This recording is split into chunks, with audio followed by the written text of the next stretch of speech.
ಮೀಸಲಾತಿ ಜಾರಿಗಾಗಿ ಹಾಗೂ ಸರ್ಕಾರದ ವಿಳಂಬ ಧೋರಣೆ ಒತ್ತಾಯಿಸಿ ಇಂದು ಸ್ವಾಭಿಮಾನಿ ಮಾದಿಗ ಮಹಾಸಭಾ ಕರೆ ನೀಡಿದ್ದ ಬೃಹತ್ ಪ್ರತಿಭಟನೆ ತೀವ್ರ ಸ್ವರೂಪ ಪಡೆದುಕೊಂಡಿತು. ಡಿಸಿ ವೃತ್ತದಿಂದ ಪ್ರತಿಭಟನೆಯಲ್ಲಿ ಡಿಸಿ ಕಚೇರಿಗೆ ಬಂದ ಒಳ ಮೀಸಲಾತಿ ಹೋರಾಟಗಾರರು ಡಿಸಿ ಕಚೇರಿಗೆ ಮುತ್ತಿಗೆ ಹಾಕಿದರು. ಮಾದಿಗ ಮುಖಂಡರು ಹಾಗೂ ಸಂಸದರಾದ ಗೋವಿಂದ ಕಾರಜೋಳ ಮತ್ತು ಕೇಂದ್ರದ ಮಾಜಿ ಸಚಿವ ಎ. ನಾರಾಯಣಸ್ವಾಮಿ ನೇತೃತ್ವದಲ್ಲಿ ಪ್ರತಿಭಟನೆ ಆರಂಭಿಸಲಾಯಿತು. ಚಳ್ಳಕೆರೆ ಸೂರನಹಳ್ಳಿ ಶ್ರೀನಿವಾಸ್ ಮತ್ತು ಮಾದಿಗ ಮುಖಂಡ ಜಿಎಚ್ ಮೋಹನ್ ಪ್ರತಿಭಟನೆ ಮುಂದಾಳತ್ವ ವಹಿಸಿಕೊಂಡಿದ್ದರು. ಸಾವಿರಾರು ಜನ ಮಾದಿಗ ಸಮುದಾಯದ ಹೋರಾಟಗಾರರು ಹಳೆ ಮಾಧ್ಯಮಿಕ ಶಾಲಾ ಆವರಣದಿಂದ ಪ್ರತಿಭಟನೆ ಆರಂಭಿಸಿದ್ದರು. ನೇರವಾಗಿ ಅಂಬೇಡ್ಕರ್ ಪ್ರತಿಮೆಗೆ ಮಾಲಾರ್ಪಣೆ ಮಾಡಿ ಜಿಲ್ಲಾಧಿಕಾರಿ ವೃತ್ತದಲ್ಲಿ ಜಮಾಯಿಸಿದರು. ಈ ವೇಳೆ ಪ್ರತಿಭಟನೆ ಉದ್ದೇಶಿಸಿ ಮಾತನಾಡಿದ ಯುವ ಮುಖಂಡ ಜಿಎಚ್ ಮೋಹನ್ ಮಾತನಾಡಿ, ಎಐಸಿಸಿ ಅಧ್ಯಕ್ಷರಾಗಿರುವ ಮಲ್ಲಿಕಾರ್ಜುನ್ ಖರ್ಗೆ ಅವರು ಒಳ ಮೀಸಲಾತಿ ಪರವಾಗಿ ಮಾತನಾಡಿಲ್ಲ, ಅವರು ದಲಿತರಲ್ಲವೇ ಎಂದು ಪ್ರಶ್ನಿಸಿದ ಮೋಹನ್ ಅವರು, ಕುಳಿತಿರುವ ಸ್ಥಾನ ದಲಿತರ ಭವಿಷ್ಯ ಸಮಾಧಿ ಮಾಡಿದ್ದು, ಅಲ್ಲಿ ಅಂಬೇಡ್ಕರ್ ಭವಿಷ್ಯ ಇದ್ದು ಬಾಬು ಜಗಜೀವನ್ ರಾಮ್ ಪ್ರಧಾನಿ ಹಾಗೂ ಭವಿಷ್ಯ ಇತ್ತು ಎಂದು ಅವರು ಹೇಳಿದರು.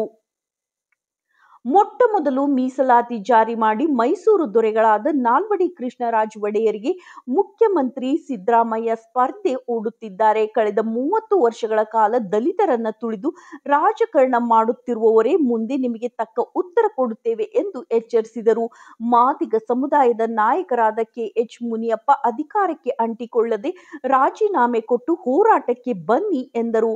ಅಲ್ಲಿ ಮುಖಂಡರುಗಳು ಒಳ ಮೀಸಲಾತಿ ಜಾರಿ ಮಾಡದ ಕಾಂಗ್ರೆಸ್ ಸರ್ಕಾರದ ವಿರುದ್ಧ ಕಿಡಿಕಾರಿದರು.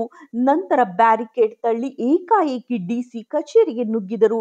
ಏಕಾಏಕಿ ಡಿಸಿ ಕಚೇರಿಗೆ ನುಗ್ಗಿ ಮುತ್ತಿಗೆ ಹಾಕಿದ್ದರಿಂದ ಪೊಲೀಸರು ತಬ್ಬಿಬ್ಬಾಗುವ ಮೂಲಕ ಪ್ರತಿಭಟನಾಕಾರರನ್ನು ತಡೆಯುವಲ್ಲಿ ಹರಸಾಹಸ ಪಟ್ಟರು. ಈ ಸಂದರ್ಭದಲ್ಲಿ ಮಾದಿಗ ಸಮುದಾಯದ ಹೋರಾಟಗಾರರು ಇದ್ದರು.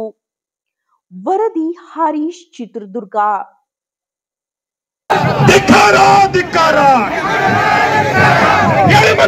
ಕಾಂಗ್ರೆಸ್ ಸರ್ಕಾರಕ್ಕೆ ಧಿಕ್ಕಾರ,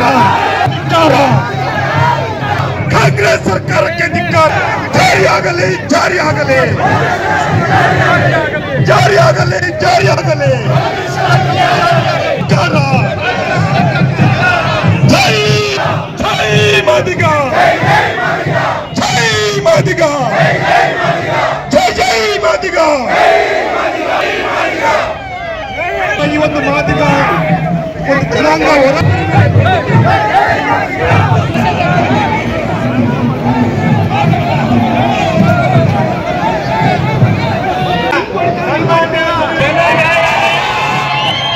ಜನತಕ್ಕಂತ ಈ ಸಮಾಜಕ್ಕೆ ನೀವು ಅನ್ಯಾಯವನ್ನು ಮಾಡ್ತಾ ಇದ್ದೀರಿ.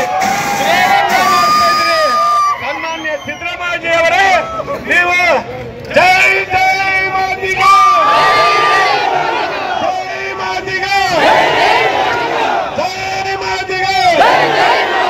ಸಿದ್ದರಾಮಯ್ಯಯವರೇ, ನೀವು ಅತಿ ಈ ಸಮಾಜಕ್ಕೆ ನೀವು ಅಹಿಂದ ವರ್ಗದ ನಾಯಕ ಅಂತ ಹೇಳ್ತೀರಿ.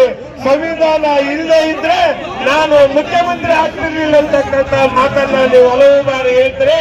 ಶೋಷಿತ ವರ್ಗ, ದೀನ ದಲಿತರಿಗೆ, ಬಡವರಿಗೆ ನ್ಯಾಯವನ್ನು ಒದಗಿಸಿಕೊಟ್ಟಕ್ಕಂಥ ಒಂದು ದೈಹಿಕ ತಾಳ್ಮೆ ನಿಮ್ಮಲ್ಲಿ ಇಲ್ಲಲ್ರಿ ಮಾನ್ಯ ಸಿದ್ದರಾಮಯ್ಯಯವರೇ. ನೀವು ಬೇಕಂತ ಹೇಳಿ ನಂತರದಲ್ಲಿ ನಾವು ಉಗ್ರವಾದ